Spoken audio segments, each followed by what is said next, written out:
So এবার আমরা কোডে চলে যাই। কোডে যাওয়ার পর আমরা এখানে একটা হুক লিখব, সাপোজ অ্যাড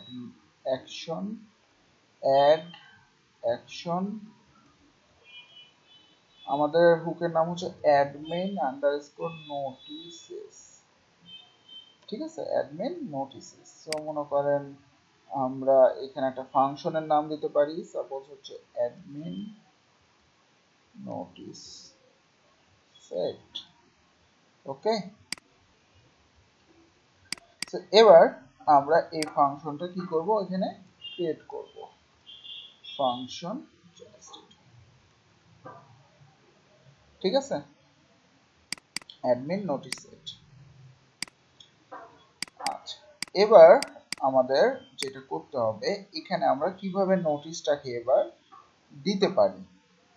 সো এটার জন্য আমাদের এখানে যেহেতু HTML লিখতে হবে, সো আমি এটার মধ্যে এভাবে PHP ক্লোজ এবং ওপেন করে নিলাম। সো এখন আমরা একটা ডিভ বানাবো, যেটার মধ্যে একটা ক্লাস থাকবে নোটিস নামের, ঠিক আছে, এবং এখানে আমাদের নোটিস মনে করেন সাকসেস নামের একটা ক্লাস থাকবে, এবং এটার মধ্যে আমাদের একটা পি ট্যাগ থাকলো। সাপোজ এটার মধ্যে আমাদের নোটিশ লেখা থাকবে, যে সাপোজ হ্যালো নিউ নোটিস, ঠিক আছে। সেটাকে যদি আমি সেভ করি, এখন সেভ করে এবার যদি আমি আমাদের এখানেই রিলোড দিই, সাপোজ আমার প্লাগইন কিন্তু অ্যাক্টিভ অবস্থায় আছে, তাই না, তাহলে আমরা দেখতে পাচ্ছি যে এই যে দেখেন হ্যালো নিউ নোটিস, আমাদের কিন্তু একটা নোটিশ আসছে সেম আগেরটার মতো। সো আমরা যদি এইখানে মনে করেন এই যে নোটিস সাকসেসের মধ্যে দিয়ে দিই ওয়ার্নিং,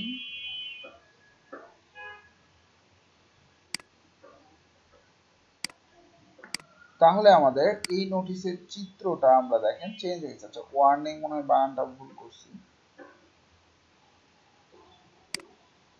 ওয়ার্নিং, যার কারণে ডিফল্টটা নিয়েছে সে, হ্যাঁ। সো ওয়ার্নিং দিলে একটা রেড কালারের মতো আসবে, এই এরকম, ঠিক আছে। সো আমরা এখানে নোটিশের বিভিন্ন রকমের স্টাইল, যে আপনি চাইলে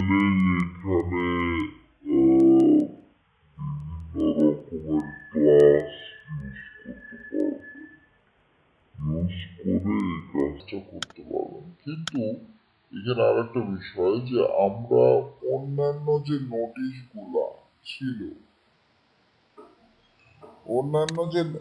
নোটিশগুলা ছিল, যেমন মনে করেন এখানে ক্লিক করলে এটা চলে যাবে, কিন্তু এখানে কিন্তু কোনো কিছু যাচ্ছে না,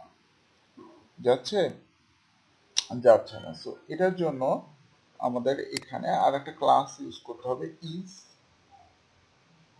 ডাইমেনশনেবল,